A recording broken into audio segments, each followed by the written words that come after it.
السلام علیکم ورحمۃ اللہ وبرکاتہ۔ ناظرین، آپ دیکھ رہے ہیں فاتح سندھ محمد بن قاسم سیریز، اور یہ محمد بن قاسم سیریز کی 3rd ایپیسوڈ ہے۔ محمد بن قاسم کو دیکھ کر حجاج بن یوسف حیران ہو گیا۔ محمد بن قاسم خوبصورت اور وجیح نوجوان بن چکا تھا۔ محمد بن قاسم تھوڑا آگے جا کے رک گیا، گھوڑے کو موڑا اور واپس اسی رفتار سے آیا۔ گھوڑا اتنا تیز تھا کہ اس نے اسی رفتار سے آگے چلا جانا تھا، لیکن حجاج اور اپنی ماں کے قریب آ کر محمد بن قاسم نے گھوڑا روک لیا۔ وہ گھوڑے سے کودا اور حجاج کی طرف دوڑا۔ حجاج نے اپنے بھتیجے کو گلے لگا لیا۔ گھوڑا اچھا ہے، حجاج بن یوسف نے کہا، لیکن گھڑ سوار اس سے بھی اچھا ہے۔ محمد بن قاسم نے کہا، چچا، میں نے آپ کو دکھانے کے لیے گھوڑا نہیں روکا تھا۔ حجاج مسکرایا اور محمد بن قاسم کی ماں کو کہنے لگا، ہمارا بیٹا اب بڑا ہو گیا ہے، اسے میں اپنے ساتھ لے کر جا رہا ہوں۔ محمد بن قاسم کی ماں کی آنکھوں میں آنسو آ گئے۔ محمد بن قاسم کی عمر ابھی 16 برس بھی نہیں ہوئی تھی۔ ماں کے لیے تو محمد بن قاسم ابھی بچہ تھا، لیکن ذہین اور جسمانی طور پر وہ جوان ہو گیا تھا۔ وہ عمر کی اس اسٹیج پہ تھا کہ بچوں میں بچہ اور جوانوں میں جوان لگتا تھا۔ حجاج نے محمد کی ماں کو دلاسا دیا اور کہا، تمہارے خواب کی تکمیل کا وقت آ گیا ہے۔ اسے چمکتا ہوا ستارہ بننا ہے، اسے اسلام کا سپاہی بننا ہے۔ اس کی عسکری تعلیم مکمل ہو گئی ہے، اب اسے عملی میدان میں اتارنا ہے۔ حجاج کا صدر مقام بصرہ تھا اور اس کا مکان بادشاہوں جیسا محل تھا۔ حجاج کی ایک ہی بیٹی تھی جس کا نام لبنہ تھا۔ خلیفہ ولید بن عبد الملک کا چھوٹا بھائی سلیمان بن عبد الملک لبنہ سے شادی کرنا چاہتا تھا۔ 2-3 دن بعد حجاج بن یوسف محمد بن قاسم کو ساتھ لے کر بصرہ پہنچا۔ اس کی سواری محل میں داخل ہوئی تو لبنہ دوڑتی ہوئی باہر نکلی اور اپنے باپ حجاج بن یوسف کے گلے لگ گئی۔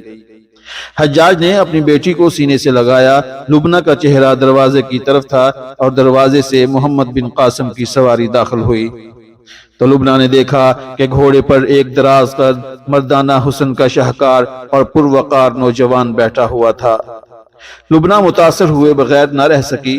حجاج بن یوسف نے محمد کا تعارف کرواتے ہوئے لبنہ کو بتایا کہ یہ تمہارا چچا زاد محمد بن قاسم ہے، تم نے اسے پہلی بار دیکھا ہے، یہ میرے مرحوم بھائی کا اور تمہارے چچا کی یادگار ہے، کچھ عرصہ ہمارے ساتھ رہے گا۔ محمد بن قاسم اپنے چچا حجاج کے گھر میں رہنے لگا تو محمد بن قاسم اور لبنہ کی اچھی انڈرسٹینڈنگ ہو گئی۔ ناظرین، بہار کے دن تھے۔ ان دنوں دارالخلافہ میں مختلف کھیلوں کے مقابلے ہوا کرتے تھے۔ ان کھیلوں میں شاہ سواری، نیزہ بازی، تیغ زنی اور تیر اندازی خاص طور پر شامل تھی۔ خلیفہ عبد الملک بن مروان کے دور میں فوج زیادہ کر جنگ و جدل میں مصروف رہی تھی اور بغاوتوں کو کچل دیا تھا، اس لیے اس کے بیٹے ولید کے دور میں امن و امان تھا۔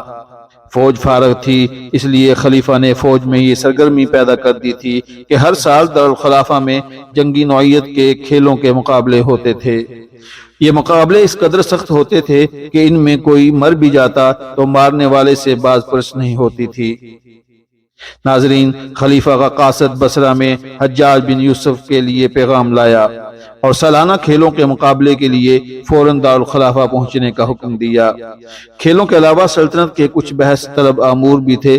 حجاج خلیفہ کے اس بلاوے پر بہت خوش ہوا، کیونکہ اسے اپنے بھتیجے محمد بن قاسم کو خلیفہ سے متعارف کروانے کا موقع مل گیا، اور ساتھ ہی کھیلوں کے مقابلے میں محمد بن قاسم کو اتار کر خلیفہ اور فوج کے کمانڈروں کو وہ دکھا سکتا تھا کہ اس کا بھتیجا چھوٹی سی عمر میں اپنے اندر کیسے کیسے جوہر پیدا کر چکا ہے۔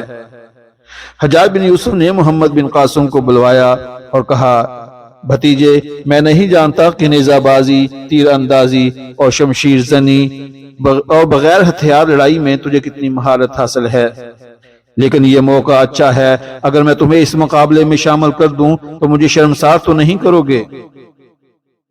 محمد بن قاسم نے جواب دیا، چچا جان، ہار جیت اللہ کے اختیار میں ہے، لیکن میں وعدہ کرتا ہوں آپ شرمسار نہیں ہوں گے۔ حجاج بن یوسف اور محمد بن قاسم دارالخلافہ جانے کے لیے تیار ہو گئے۔ لبنہ کو پتہ چلا تو اس نے ضد کی اور کہا کہ میں آپ کے ساتھ جانا چاہتی ہوں اور میں بھی مقابلے دیکھنا چاہتی ہوں۔ یوں حجاج بن یوسف، محمد بن قاسم اور لبنہ دارالخلافہ پہنچے۔ حجاج نے محمد بن قاسم کو خلیفہ کے سامنے پیش کیا اور بتایا کہ یہ میرے مرحوم بھائی کا بیٹا محمد بن قاسم ہے اور 16 سال کی عمر میں بہترین شاہ سوار اور تیر انداز بن چکا ہے، اور شمشیر زنی میں اس کا کوئی ثانی نہیں۔ خلیفہ نے اشتیاق سے محمد کی طرف دیکھا اور کہا، تمہارے باپ نے ہمارے خلاف بغاوت کو کچلتے ہوئے جان دی ہے، وہ بہادر تھا، وفادار تھا، میں امید کرتا ہوں تم اپنے باپ کے نقش قدم پر چلو گے۔ پھر خلیفہ نے حجاج سے کہا، اسے مقابلے میں کسی کے مد مقابل اتارو، ہم دیکھیں گے یہ کتنی مہارت رکھتا ہے، اگر یہ قابل ہوا تو ہم اسے اس کے باپ کی جگہ دے دیں گے۔ حجاج بن یوسف حاکم اعلیٰ تھا، اس لیے اسے اس کے عہدے کے مطابق خلیفہ نے اپنے محل میں ٹھہرایا۔ محمد بن قاسم اور لبنہ بھی حجاج کے ساتھ تھے۔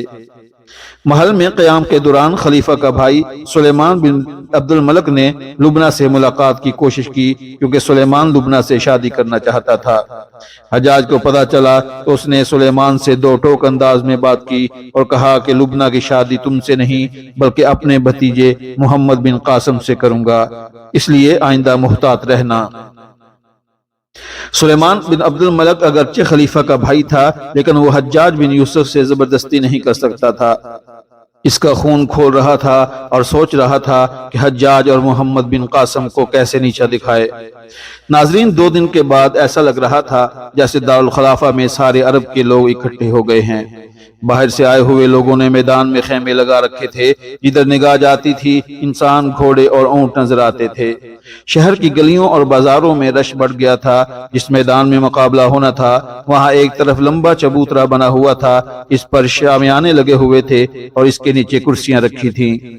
سب سے آگے ایک شاہانہ کرسی تھی جس پر خلیفہ ولید بن عبد الملک بیٹھا ہوا تھا۔ اس کے دائیں اور بائیں اس کی بیگمات بیٹھی تھی اور ان کے ساتھ حجاج بن یوسف اور ساتھ حجاج کی بیٹی لبنہ بیٹھی ہوئی تھی۔ باقی کرسیوں پر کمانڈر اور حاکم بیٹھے ہوئے تھے، ان میں مختلف قبیلوں کے سردار بھی تھے۔ ہزاروں تماشائی میدان کے ارد گرد زمین پر بیٹھے یا کھڑے تھے، اونٹوں اور گھوڑوں پر بھی لوگ بیٹھے ہوئے تھے۔ خلیفہ کے حکم پر سالانہ مقابلوں کا سلسلہ شروع ہو گیا۔ نوجوان باری باری آتے اور اپنے مد مقابل کو للکارتے، اس طرح تیغ زنی، شاہ زواری اور دیگر مقابلے ہو رہے تھے۔ تلواروں سے لڑنے والوں کے ہاتھوں میں تلواریں تھی، زیادہ تر بھالے چمڑے کے بنے ہوئے تھے۔ تیغ زنی میں کئی نوجوان بری طرح زخمی ہوئے، شاہ سواری کے مقابلے بھی دلچسپ تھے۔ تماشائیوں کے داد و تحسین کا اتنا شور تھا کہ اپنی آواز بھی سنائی نہ دیتی تھی۔ میدان میں گھوڑے اور اونٹ اتنی گرد اٹھا رہے تھے کہ گرد میں گھوڑے چھپ جاتے تھے۔ اتنے میں ایک آواز گونجی، میدان خالی کرو، میدان میں کوئی نہ رہے۔ یہ اعلان بار بار ہوا تو میدان خالی ہو گیا۔ گرد ختم ہوتے ہی ایک طرف سے ایک گھوڑا نکلا، اس پر مخمل کی چادر پڑی ہوئی تھی۔ یہ جنگی گھوڑا تھا جس کے قدموں تلے زمین ہلتی ہوئی محسوس ہو رہی تھی۔ اس کی پیٹھ پر ایک نوجوان سوار تھا، اس کے سر پر لوہے کی خود تھی، اس کے ہاتھ میں برچی تھی، لیکن اس کے آگے انی نہیں بلکہ انی کی جگہ نیزے کے آخر میں ایک گولا بنا ہوا تھا جس پر چمڑا چڑھا ہوا تھا۔ سوار کی کمر سے تلوار لٹک رہی تھی۔ گھوڑا میدان کے بیچ میں آ کے رکا۔ اس گھوڑے کا سوار شاہی خاندان کا فرد تھا۔ اس نے اعلان کیا، کیا طائف کا کوئی جنگجو میرے سامنے آنے کی ہمت کرے گا؟ یہ شاہی خاندان کا فرد کوئی اور نہیں بلکہ خلیفہ کا چھوٹا بھائی سلیمان بن عبد الملک تھا۔ اس نے طائف کا نام جان بوجھ کے لیا تھا۔ اس نے دراصل محمد بن قاسم کو للکارا تھا۔ تماشائیوں میں سے ایک گھوڑا نکلا۔